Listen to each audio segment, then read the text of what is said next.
First lecture हमारा होगा lecture 2 बच्चों, बायोट सेवर्ट लॉ का। लिखो, magnetic field due to straight current carrying wire.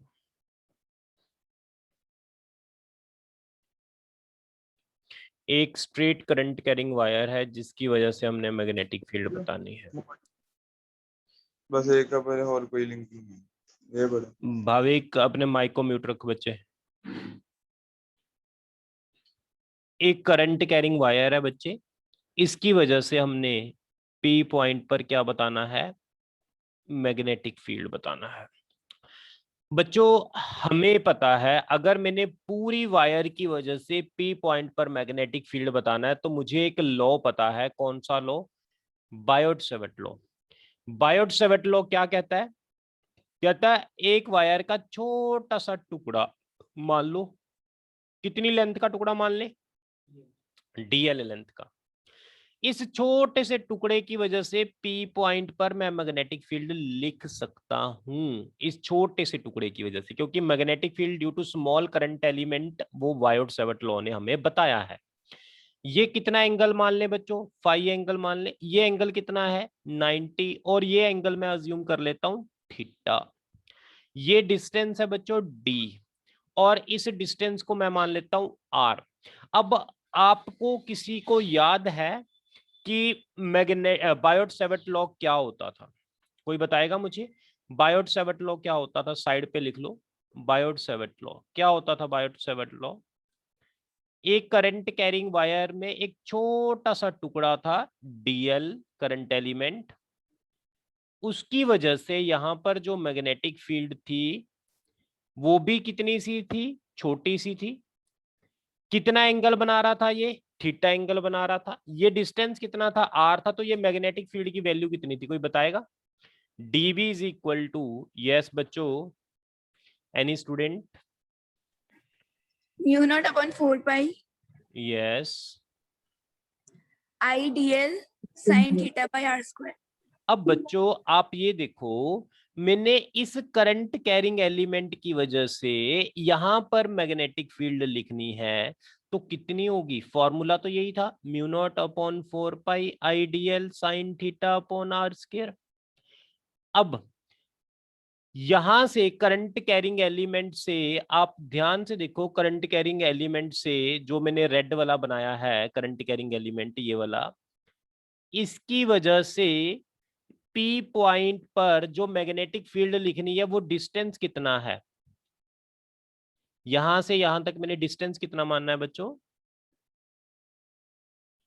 Are मानना है, तो आर लिखेंगे। I D L sine angle कितना होगा? कोई बताएगा मुझे? What is this angle? ये वाला एंगल चाहिए मुझे, ये वाला एंगल। यही होता है ना करंट कैरिंग एलिमेंट और आर डिस्टेंस से, ये वाला एंगल होता है ना। ये देखो करंट एलिमेंट और आर डिस्टेंस से एंगल, तो ये वाला एंगल कितना होगा बच्चों? कोई बताएगा? 180 माइनस थीटा। अरे वेरी गुड, ये होगा 180 माइनस थीटा। तो मैं यहां लिख लूंगा 180 माइनस थीटा। ये तो स्टेटमेंट थी according to Biot Savart law, और यहां पर मैंने थीटा की जगह क्या पुट किया? 180 माइनस थीटा। तो what is the value of dB? It is equal to mu not upon 4 pi i D L sine theta upon r square. ये वाली आ गई। अब बच्चों आगे देखो ध्यान से, यहां पर अगर मैं ये करंट एलिमेंट, ये इस पॉइंट से एल डिस्टेंस पर मैं करंट एलिमेंट डीएल मानता हूं, अगर ये मैं करंट एलिमेंट की पोजीशन चेंज करता हूं तो क्या कुछ चेंज होता है? ये बताओ मुझे। अगर ये मैं करंट एलिमेंट की पोजीशन चेंज करता हूं तो क्या कुछ चेंज होता है? मान लो ये करंट एलिमेंट मैंने जो जहां मानना है वो मैं अगर यहां मानता तो क्या कुछ चेंज होता? बताओ जल्दी। अगर ये करंट एलिमेंट थोड़ा सा मैं नीचे मान लेता या थोड़ा सा ऊपर मान लेता तो क्या कुछ चेंज होता? सोचो। एक, अरे एक तो आर चेंज होता क्या नहीं बच्चों? इसके लिए आर ये होता बच्चे, और एक एंगल ये फाई वाला भी चेंज होता। यस, एक आर भी चेंज होता और एक फाई भी चेंज होता, ठीक है। फाई चेंज होता तो ये थीटा भी चेंज होता, है ना।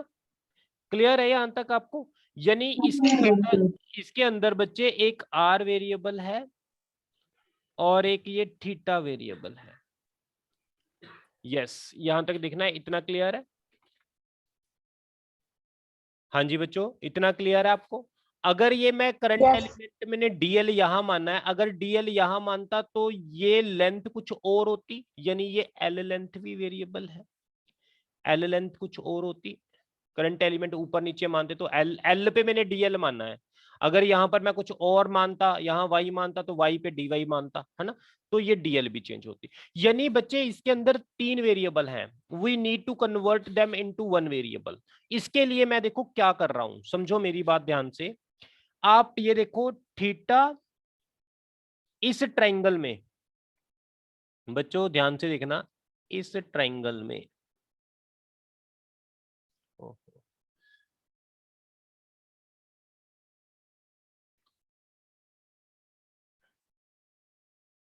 इस ट्रायंगल में, ये वाली पूरी ट्रायंगल में कितने एंगल हैं? थीटा है, फाई है, 90 है। तो थीटा प्लस फाई प्लस 90 किसके बराबर होगा? 180 डिग्री के। तो बच्चों थीटा प्लस फाई कितना हो गया? 90 डिग्री। तो बच्चों थीटा कितना आ गया? 90 माइनस फाई। थीटा की जगह मैं यहां पर पुट करूंगा 90 माइनस फाई। इसी तरह बच्चों आर के लिए देखो ध्यान से, आर के लिए इस पूरी ट्रायंगल में, इस ट्रायंगल में कोज फाई कितना होगा?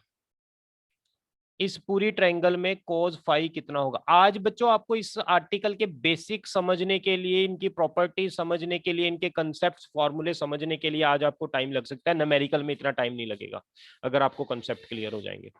हाँ जी बच्चों, इस ट्रायंगल में कोज फाई कितना होगा? D by r. D by r, ये डी बेस अपॉन हाइपोटेनस। तो आर कितना आ जाएगा बच्चों? D by cos phi. Cos phi क्या होता है, ऊपर चल के क्या बन जाएगा? Secant phi. तो आर की वैल्यू कितनी आ गई बच्चों? D secant phi. इसी तरह इसी ट्रायंगल में tan फाई कितना होगा? यस बच्चों, perpendicular upon base l upon d, l is equal to d tan phi. अगर मैं इसका डेरिवेटिव लूं, dl इज इक्वल टू क्या आ जाएगा? डी tan का डेरिवेटिव क्या होता है पता आपको? Secant square phi into d phi. ये बच्चों आर की वैल्यू आ गई, ये डीएल की वैल्यू आ गई, ये थीटा की वैल्यू आ गई। Put all values, put all values in equation 1। Equation 1 में सारी वैल्यूज पुट कर दो, तो डीबी कितना आएगा?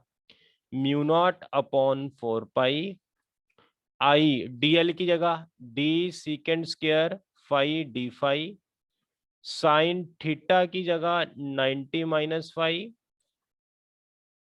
आर की जगह d square secant square phi, secant square d से डी, तो ये कितना आ जाएगा मेरे पास? Mu not upon 4 pi i, sine 90 पे वैल्यू चेंज हो जाएगी बच्चे, क्या बनेगी? Cos phi d phi upon t. ये डी भी आ गया बच्चों, यहां तक देख लो, आपको इतना क्लियर है ये concept? Yes sir. Very good बच्चे, आगे चलते हैं। इसके बाद ये मैं आर्टिकल ना तो बोर्ड में आता है, बट मैं आपको न्यूमेरिकल को कैसे सॉल्व करेंगे इसके साथ की प्रॉब्लम्स को, उसलिए मैं करवा रहा हूं ताकि आपको एक एक पॉइंट क्लियर हो जाए। अब बच्चों देखो, मैंने मैग्नेटिक फील्ड एक छोटे से टुकड़े की वजह से निकाल ली, डीएल करंट एलिमेंट की वजह से। मैंने पूरे वायर की वजह से निकालनी है बच्चों, ये पूरी वायर की वजह से मैग्नेटिक फील्ड निकालनी है।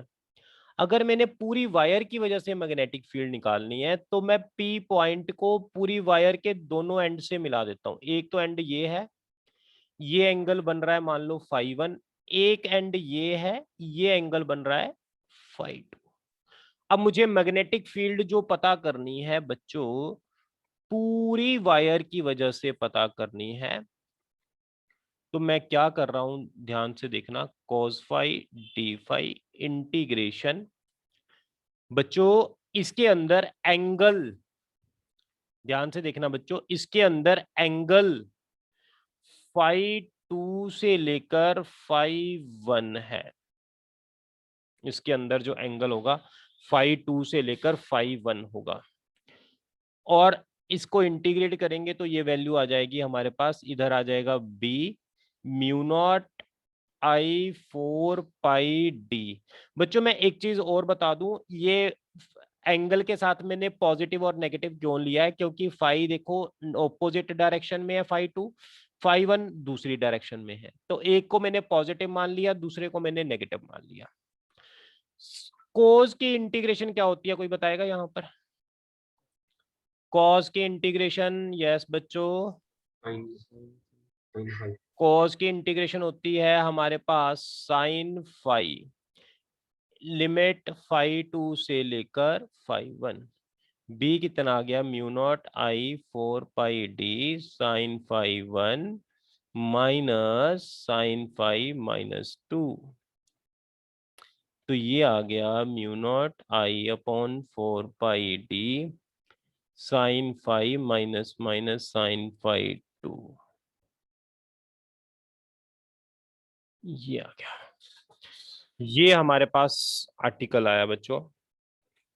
इसके अंदर आपने कुछ चीजें याद करनी है बच्चों, जो मैं आपको बता रहा हूं ये इंपॉर्टेंट पॉइंट है, वो आपने ध्यान रखने हैं। अच्छा मैं आपको एक बात और बता दूं, आपकी मेरी क्लास ऑल्टरनेट डे पर होगी। मेरे जो डेज होंगे that will be Monday, Wednesday and Friday, ये 3 डेज होंगे। इसके ऑल्टरनेट डेज पर धीरज सर भी क्लास लेंगे, ठीक है? वो आप सुपर 30 की क्लास जो धीरज सर ले रहे थे वो साथ में लेते रहेंगे क्लास, वो चलती रहेगी आपकी इसके पैरेलल। यस बच्चों, इसके बाद बोलो। हाँ जी, इंपॉर्टेंट पॉइंट लिखो इस फॉर्मूले के लिए, इंपॉर्टेंट पॉइंट्स। सबसे पहली बात तो आपने ये याद करनी है बच्चों, इसके अंदर φ1 φ2 से बड़ा है। φ1 किससे बड़ा है बच्चों? φ2 से बड़ा है। ये जो φ1 है एंगल, वो φ2 से बड़ा है। इसके अंदर d जो है, ये वाला d, ये d क्या है समझो मेरी बात, ये करंट कैरिंग वायर है, ये पॉइंट P है, तो व्हाट इज दिस d? ये d क्या है? It is the perpendicular distance from wire two point P। क्या है d? यस बच्चों, d is the perpendicular distance on wire from point P। ये सबसे पहला पॉइंट क्लियर हो गया बच्चों आपको, ये D क्या होता है। दूसरा point, φ1 and φ2 are measure from perpendicular. बच्चों दूसरा पॉइंट देखो आपको क्लियर हो गया, φ1 और φ2 कहां से मेजर करने हैं हमेशा? यस, परपेंडिकुलर से। ये φ1 हो गया, परपेंडिकुलर से ही ये क्या हो गया आपका, φ2 हो गया। अब बच्चों आप ध्यान से देखो, अगर ये φ1 φ2 ऑपोजिट डायरेक्शन में है तो रिजल्ट क्या आया? दोनों प्लस के आए। ध्यान से समझो, अगर ये φ1 φ2 दोनों ऑपोजिट डायरेक्शन में है तो रिजल्ट क्या आया? यहाँ प्लस में आया। अगर ये दोनों सेम डायरेक्शन में हो जाएं, सेम डायरेक्शन में कैसे होंगे देखो समझो, ये दो, ये पॉइंट P है, अब एक एंड ये है, एक एंड ये है। अब इसके परपेंडिकुलर से ये एंगल φ1 बना, ये एंगल φ2 बना। अगर दोनों सेम डायरेक्शन में हो जाएं तो यहां माइनस का साइन आ जाएगा। तो लिखो if φ1 and φ2 are in same direction then φ1 को पॉजिटिव मानना है, φ2 को नेगेटिव मानना है। ये आप लिख लो पॉइंट। φ1 को पॉजिटिव एंड φ2 को नेगेटिव मानना है बच्चों। यहां तक क्लियर सभी को?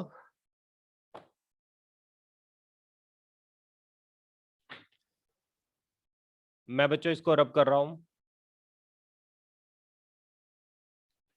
अब मुझे ये बताओ, ये करंट कैरिंग वायर है, इसकी वजह से पी पॉइंट पर मैग्नेटिक फील्ड की वैल्यू कितनी होगी? ये डी परपेंडिकुलर डिस्टेंस होगा, ये एंगल φ1 होगा, ये एंगल φ2 होगा। बताएगा कोई? क्या था फॉर्मूला जो हमने डिराइव किया? Mu not upon 4 pi I upon D sine φ1 plus sine φ2।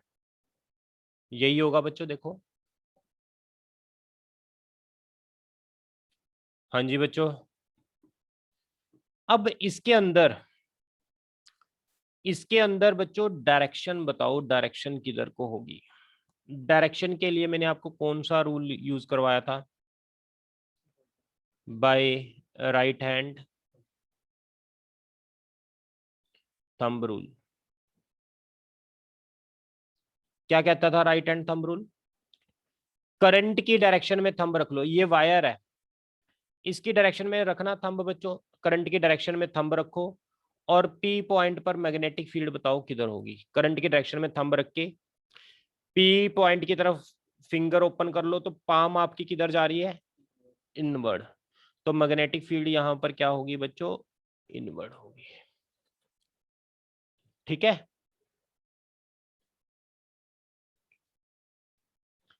आगे लिखो special case, write down special case. Case number 1 for infinite wire. अगर बच्चों वायर हो जाए इनफाइनाइट लॉन्ग वायर, ऐसे इन्फिनिटी तक, ऊपर नीचे, ऐसे बहुत बड़ी वायर हो जाए तो क्या होगा? अगर वायर बहुत बड़ी हो जाए तो क्या होगा बच्चों? ये देखो, पहले यहां पर एंगल था φ1। अगर मैं वायर को बड़ी कर रहा हूं, देखना, तो ये एंगल बड़ा हो रहा है बच्चों। ध्यान से समझो, जितनी मैं वायर को बड़ी कर रहा हूं उतना ये एंगल बड़ा हो रहा है। ऐसे बहुत बड़ी हो जाए, अगर ये बहुत बड़ी हो जाए तो ये एंगल कितना बन जाएगा? 90। इसी तरह ये वाला एंगल φ2 था, अगर वायर को थोड़ी सी बड़ी कर दे तो एंगल बड़ा हो गया, अगर और बड़ी कर दे तो और एंगल बड़ा हो गया, अगर बहुत बड़ी कर दे तो एंगल ये कितना हो जाएगा? सारा φ2। यस बच्चों, φ2 भी कितना हो जाएगा? 90। φ1 φ2 is equal to 90 for the infinite wire. तो वैल्यू पुट कर दो, mu not upon 4 pi I upon D sine 90 plus sine 90। तो ये कितना बन गया? Mu not upon 4 pi I upon D sine 90 कितना होता है? 1 प्लस 1, तो ये कितना आ गया? 2। तो रिजल्ट बन गया mu not I bye 2 pi T. ये मेरी आ गई बी की वैल्यू, मैग्नेटिक फील्ड की वैल्यू। किसी को कोई डाउट है तो यहां तक पूछ सकते हो आप, अदरवाइज हम आगे चल रहे हैं बच्चों।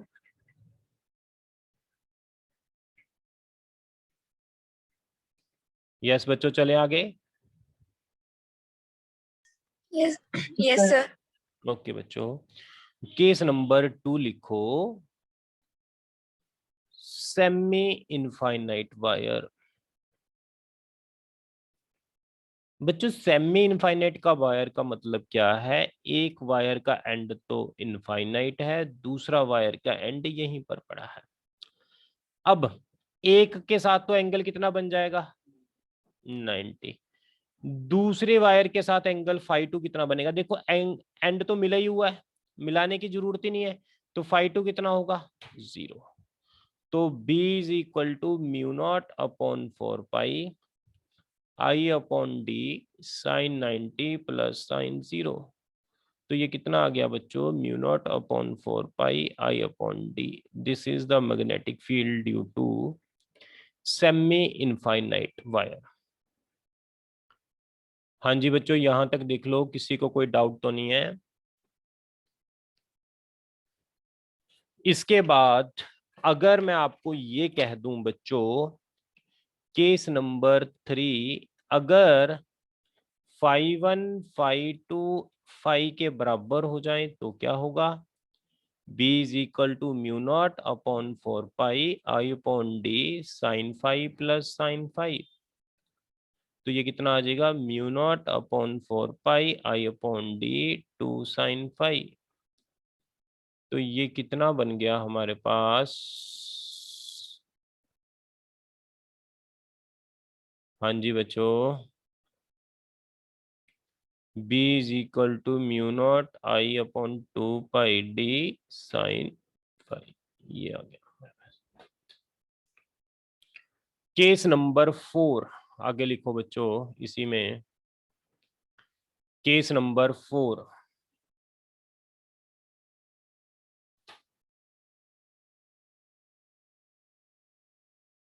यस बच्चों, आगे लिखेंगे केस नंबर 4।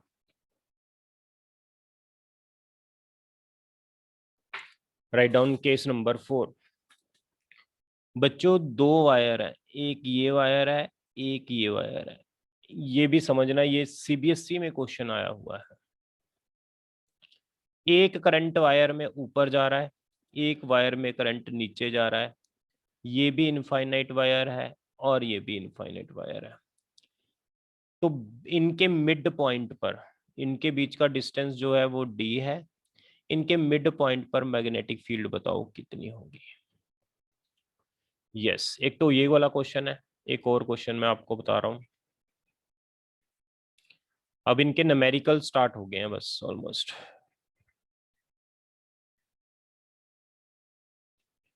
यस बच्चों, बताओ इसके मिड पॉइंट पर मैग्नेटिक फील्ड कितनी होगी। और दूसरा पार्ट है हमारे पास, एक इनफाइनाइट वायर है, केस नंबर 5, एक इनफाइनाइट वायर है, उसमें करंट ऊपर को आई जा रहा है। एक इनफाइनाइट वायर है, उसमें भी ऊपर को करंट आई जा रहा है। तो बताओ पी पॉइंट पर मैग्नेटिक फील्ड कितनी होगी। D is the distance. Yes बच्चों, कौन बताएगा ये मिड पॉइंट तक डिस्टेंस कितना हो जाएगा, d/2 हो जाएगा। इस करंट कैरिंग वायर की वजह से मैग्नेटिक फील्ड बताएगा कोई, पहली वायर की वजह से कितना होगा। ये वायर 1 है, ये वायर 2 है। पहली की वजह से कितना होगा magnetic field, mu naught. Infinite की वजह से कितना होता है बच्चों, बताएगा कोई, इनफाइनाइट वायर की वजह से म्यू नॉट I/2 पाई डी होता था, है ना। अब डी कितना है मिड पॉइंट तक, d/2। B2 कितना होगा इस वाली वायर की वजह से मिड पॉइंट तक। यस बच्चों, mu not I/2 pi d/2। कोई डाउट है किसी को यहां तक बच्चों, कोई इसकी वजह से डायरेक्शन बताएगा मुझे, इस वायर की वजह से किधर को होगी। एनी स्टूडेंट, इस वायर की वजह से मैग्नेटिक फील्ड की डायरेक्शन इस पॉइंट पर किधर को होगी, अंदर को होगी या बाहर को होगी। अंदर को। ये इनवर्ड को। और इसकी वजह से किधर को होगी, यहाँ पर। अंदर।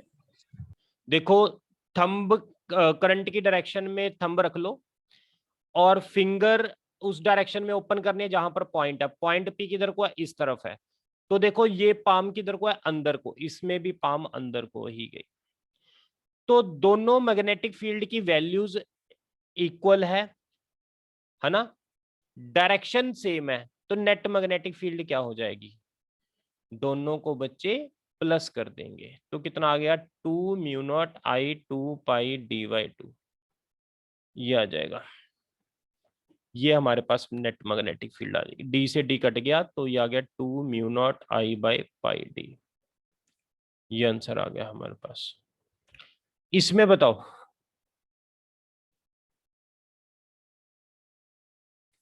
ये वायर 1 है, ये वायर 2 है,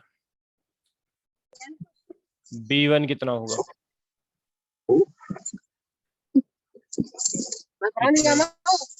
B2 कितना होगा? Mu not I by 2 pi D.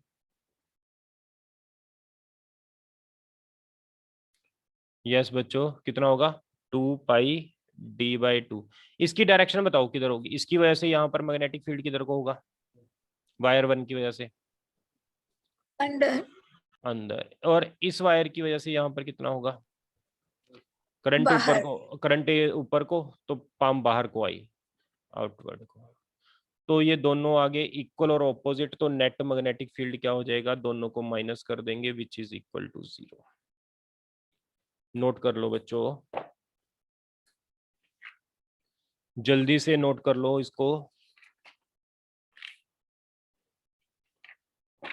Write down next question, इसको मैं रब कर रहा हूं।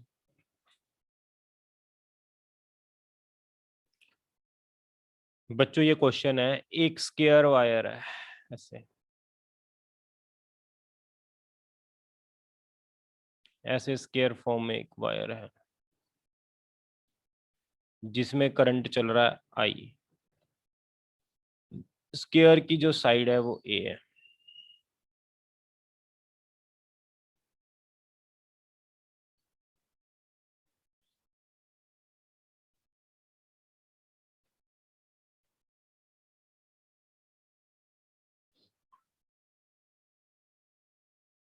स्क्वायर के सेंटर पर मैग्नेटिक फील्ड बताओ कितनी होगी?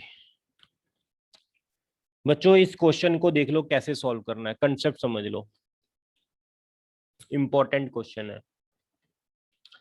स्क्वायर की एक साइड दी हुई है, ऐसी कितनी साइड्स हैं? 1 2 3 4।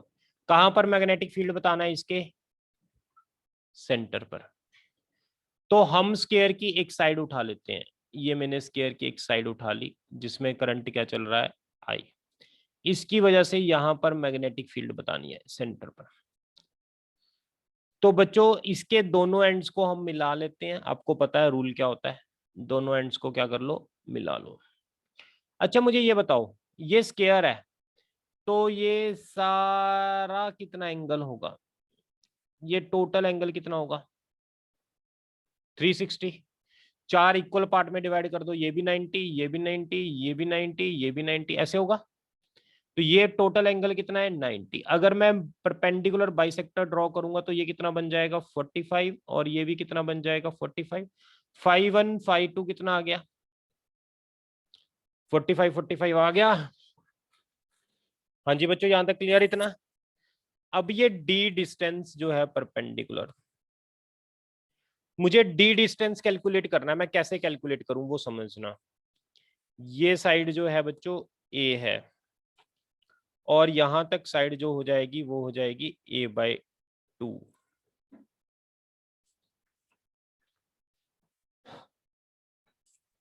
यस बच्चों ये डी निकालना है। मैं कैसे निकालूंगा? cot 45, इस ट्राइंगल से cot 45 d upon a by 2। देखना ये आपको समझ आ गया? इस ट्राइंगल से मैंने निकाल लिया cot 45, tan का उलट, परपेंडिकुलर अपॉन बेस का उलट, बेस अपॉन परपेंडिकुलर, तो cot 45। cot 45 कितना आ जाएगा? 1 d a बाई 2। तो d कितना आ गया बच्चों? a by 2। d की वैल्यू भी पता लग गई आपको, a बाई 2। तो पहले वायर के टुकड़े की वजह से मैग्नेटिक फील्ड का फॉर्मूला, अगर दोनों एंगल इक्वल हो तो क्या था फॉर्मूला, कोई बताएगा? Mu naught upon 4 pi I upon D, D की जगह a बाई 2। हाँ जी कितना था? 2 साइन फाई था ना? यस बच्चों 2 साइन Yes, फाई sir. था, साइन फाई की जगह हमने लिख दिया 45। तो B1 कितना आ गया? Mu not upon 4 pi 2 I upon A. Sign 45 की जगह हम क्या लिख सकते हैं? 1 बाई रूट 2। तो ये कितना बन जाएगा बच्चों, B1 आ जाएगा mu not upon 4 pi I upon A। Yes, ये कितना आ जाएगा हमारे पास, ऊपर है 2 अपॉन √2, तो ऊपर अकेला √2 आ जाएगा, यही आएगा। हाँ जी बच्चों, क्लियर है यहां तक सभी को? Yes sir. ओके ओके बच्चों, इसके बाद हमारे पास फर्दर बच्चों नीचे जो 2 था वो तो ऊपर आ गया, एक ऊपर भी तो 2 था, ये भी तो था 2, ये नीचे वाला 2 आ गया ऊपर, ऊपर भी तो था एक 2, एक 2 ऊपर भी था, तो 2 एज इट आएगा, 2√2 आएगा। ठीक है, कोई डाउट तो नहीं है? एक 2 ये भी था और एक ये 2 ये था। अब बच्चों आप मुझे इसकी वजह से मैग्नेटिक फील्ड की डायरेक्शन बताएगा कोई, इस करंट कैरिंग वायर की वजह से इस पॉइंट पर मैग्नेटिक फील्ड किधर को है? रखो थंब को करंट की डायरेक्शन में रखो, फिंगर कर दो ऊपर, ऊपर है ना P पॉइंट, तो पाम किधर को है? बाहर को, तो ये बाहर को आया।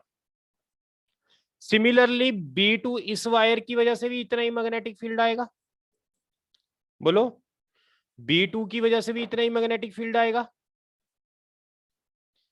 और B3 की वजह से भी इतना ही आएगा, B4 की वजह से भी इतना ही आएगा। यस बच्चों, इक्वल टू इनको क्या कह दिया हमने, B कह दिया मैंने इसको।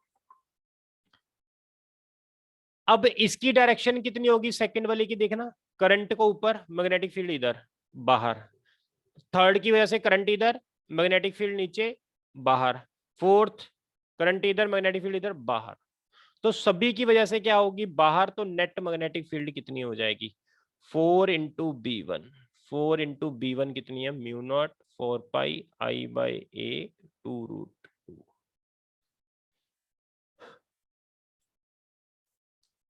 ये आ जाएगा 8 म्यू नॉट अपॉन 4 पाई I/A√2, ये आंसर आ जाएगा बच्चों, आउटवर्ड को, डॉट सर्कल बाहर को। जैसे हमने ये क्वेश्चन किया वैसे ही आपने मुझे इक्विलेटरल ट्रायंगल का करके दिखाना है।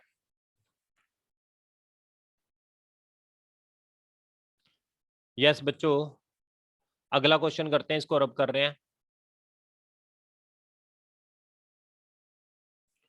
लिखो इक्विलेटरल ट्रायंगल, ये मेरे पास एक इक्विलेटरल ट्रायंगल है, इस इक्विलेटरल ट्रायंगल के सेंटर पर मुझे मैग्नेटिक फील्ड बतानी है, साइड सारी ए है, करंट चल रहा है I, ऐसे मैग्नेटिक फील्ड बतानी है यहां पर। यस बच्चों, कैसे कैलकुलेट करेंगे, कितनी वायर होगी, अगेन 3 वायर्स होगी, पहले कौन सी वायर की वजह से पता करें? यस बच्चों, पहले फर्स्ट वायर की वजह से पता करें, करंट कितना है I, साइड कितनी है A। अब ये कितने एंगल बनेंगे बताओ तीनों के, ये टोटल एंगल कितना बनेगा, 120, 120 एंड 120, ठीक है, तभी 360 बनेगा। तो ये एक एंगल टोटल कितना बना बच्चों, 120। अगर मैं परपेंडिकुलर बाइसेक्टर ड्रॉ कर लूंगा तो ये एंगल कितना हो जाएगा 60, और ये एंगल भी कितना हो जाएगा 60। कोई डाउट है किसी को यहां तक? ये परपेंडिकुलर बाइसेक्टर हुआ तो ये साइड कितनी हो जाएगी बच्चों, यस A/2 हो जाएगी। 5 1 5 2 कितना आ गया 60 60। ये परपेंडिकुलर डिस्टेंस कोई बताएगा ये कैसे कैलकुलेट करेंगे, D अगेन फिर cot 60 is equal to DA/2, cot 60 कितना होता है 1/√3 DA/2, तो D कितना आ गया बच्चे A/2√3, देखना यही आया D कितना, √3 A/2 आया। √3 A/2, नो, एक बार चेक करो दोबारा, cot 60 √3 होता है ये कोट 60 तो एक बार चेक करना। देख कोट 60 बच्चे a 1/√3 हो गया, d हो गया a/√2। तो मैंने d की वैल्यू निकालनी है, a/2 चला गया उधर, तो a/2√3 आ रहा है। देख लो एक बार।